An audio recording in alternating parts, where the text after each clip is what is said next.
Sebab itulah bila dia pergi sekolah, bau dia sangat-sangat busuk dan dia tak sempat mandi. Assalamualaikum, welcome back to my channel. Okay, apa kata korang klik dulu butang subscribe di bawah.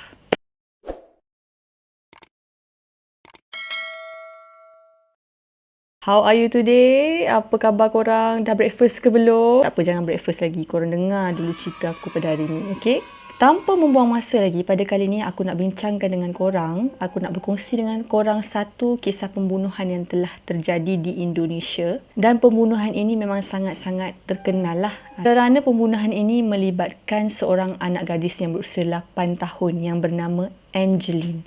Kanak-kanak berusia 8 tahun itu telah ditemui tertanam di belakang rumahnya pada 16 Mei 2015. Ada apa dengan Angeline sebenarnya? Kenapa terlalu ramai sangat orang menyayangi dia dan kenapa orang terlalu geram dengan pembunuh Angeline? Jom kita continue.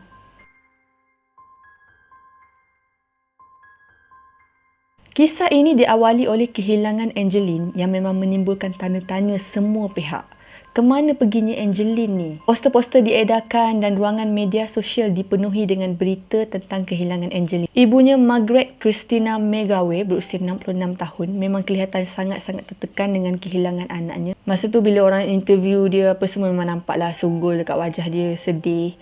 Yalah bila anak hilang kan, apalah yang lebih menyedihkan bagi seorang ibu. Apabila diinterview, dia pun ada membuat rayuan lah kepada orang di luar sana tolong cari anak dia dan dia sanggup bayar sejumlah wang yang besar jika dia dapatkan kembali Angeline. Tapi lama-kelamaan sikap ibu Angeline iaitu Margaret semakin berubah dan dia memang langsung tak kooperatif dan cuba menjauhkan diri daripada orang ramai. Itu menimbulkan syakwa sangka lebih ramai pihak yang kemungkinan Angeline tidak hilang kerana diculik. Kemungkinan dia dibunuh. Tapi sebelum tu aku nak cerita dulu pada korang tentang latar belakang Angeline ni.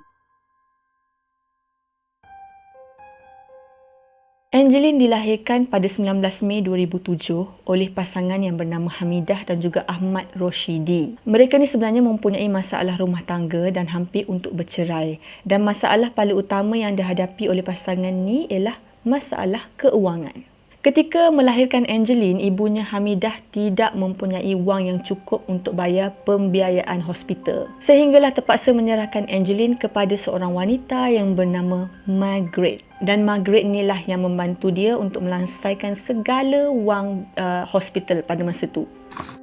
Jadi, Angeline telah dibawa pulang oleh Margaret dan juga suaminya bernama Douglas dan di situlah Angeline dijaga dengan sangat baik dan dilayan seperti anak sendiri. Angeline sangat disayangi dalam keluarga angkatnya dan dia juga mempunyai adik-beradik iaitu anak kandung kepada Margaret yang bernama Yvonne dan juga Christina. Macam aku cakap tadi, Angeline memang sangat disayangi oleh semua orang, terutama bapa angkatnya yang bernama Douglas. Douglas ni dia memang sayanglah dekat Angeline, selalu hari-hari dia memang akan dukung dan mungkin kasih sayang dia tu melebihi sayang dia pada anak sendiri. Disebabkan rasa sayang terhadap Angeline, Douglas meletakkan nama Angeline sebagai pewaris hartanya sebelum meninggal dunia pada 17 September 2008. Pemergian Douglas memang menimbulkan kesan yang mendalam terhadap Margaret.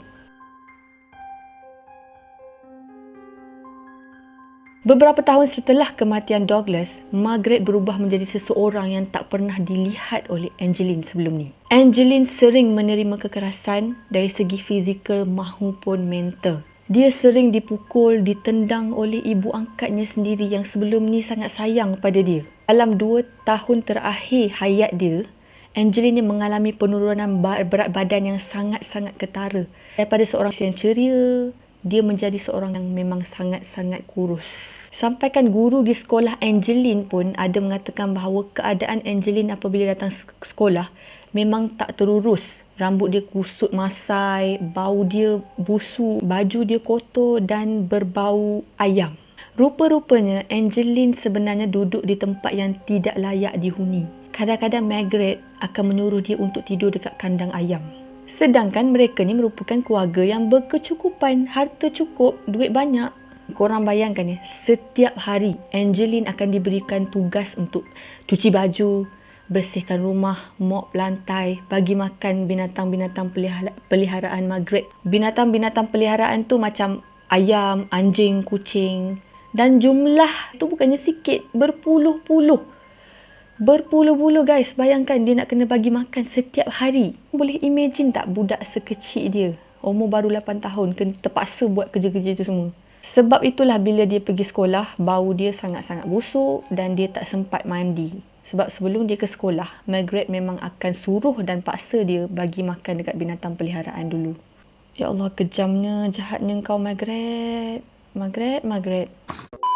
Ada kalanya juga, kalau contohlah Angeline ni ada buat silap sikit, Angeline akan dihukum dan korang nak tahu tak hukuman dia apa?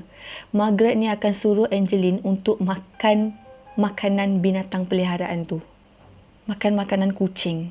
Guru Angeline pun ada bagi tahu bila dia cek dekat tubuh badan Angeline, terdapat kotoran ayam dekat atas kepala dia. Bukannya tak ada orang gaji dekat rumah tu. Sebab dia orang-orang kaya. Saja dia nak mendera Angeline secara fizikal dan mental. Kalau orang gaji dia nak bantu Angeline, dimarahnya. Daripada kanak-kanak yang ceria, periang, suka berkawan, Angeline tiba-tiba berubah menjadi kanak-kanak yang murung, lesu, pendiam. Korang nak tahu tak? Angeline, budak sekecil itu, terpaksa berjalan setiap hari ke sekolah. 2 kilometer ke sekolah sebab tak ada siapa nak pergi hantar dan ambil dia. Sebab itulah dia selalu lambat ke sekolah dan perkembangannya terganggu. Angeline, walaupun dia terseksa macam mana sekalipun, dia ni bersifat tertutup dan tak pernah nak ceritakan kesusahan dia pada orang lain.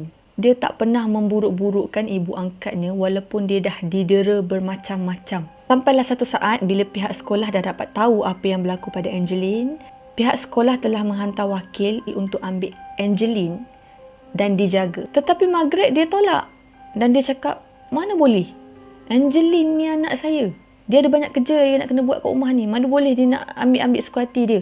Dia sayang saya. Saya pun sayang dia. Sayang apa kalau macam tu? Sayang apa? Kehilangan Angeline pada masa tu terus dikaitkan dengan Margaret yang tidak mahu memberi kerjasama kepada pihak berkuasa untuk diwawancara. Kalau ada orang datang rumah dia, tak mahu. Dia memang tak mahu kooperatif. Dia akan tutup je pintu. Ada salah seorang bekas orang gaji Margaret yang telah berhenti kerja sebab dia tak tahan nak melihat penyiksaan terhadap Angeline. Dia ada cakap sehari sebelum Angeline hilang, hidung Angeline berdarah kerana telah ditumbuk.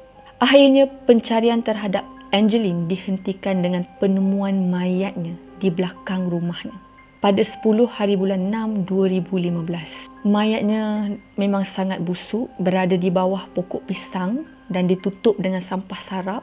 Ada boneka kesayangannya yang sedang dipeluk. Menerusi hasil siasatan pihak polis, Angeline dikatakan telah meninggal dunia sejak 3 minggu yang lalu. Tubuhnya memang terdapat luka-luka yang sangat-sangat banyak di leher, di badan, atas mata, atas kepala, macam-macam lagi lah. Dan dikatakan penyebab kematiannya berpunca daripada benda tumpul yang telah dipukul di wajahnya sehingga menyebabkan pendarahan pada otak. Akhirnya jasadnya telah dimakamkan di kampung halaman ibu bapa sebenar.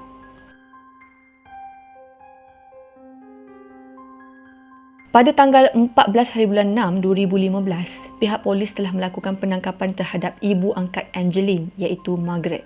Margaret telah dituduh dalam kes ini hasil penyataan dari orang-orang gajinya yang menjadi saksi kunci. Saksi kunci kepada kes ni. Akhirnya pada 2 Februari 2016, Aguste iaitu bekas orang gaji kepada Margaret tidak didakwa sebagai pembunuh tetapi didakwa atas bantuan yang diberikan untuk menguburkan Angeline. Maksudnya dia telah membantu Margaret ni untuk menguburkan Angeline. Dia dihukum penjara selama 12 tahun. Sementara Margaret pula dijatuhkan hukuman penjara seumur hidup atas tuduhan penderaan dan juga pembunuhan. You deserve that. You deserve that. Memang sedihlah mengenangkan kisah Angeline ni. Dan bila aku kaji tentang kes ni pun, aku agak sentimental juga. Kenapalah nak buat pada budak sekecil ni, ya Allah. Apalah yang dia rasa waktu dia kena buat semua-semua kerja tu. Aku yang besar panjang ni pun kadang-kadang malas nak buat kerja-kerja rumah. Apatah lagi dia yang umur 8 tahun. Dan untuk pengetahuan korang, kisah mengenai Angeline telah diangkat ke sebuah filem yang bertajuk Untuk Angeline. Mungkin ada yang telah tengok cerita ni.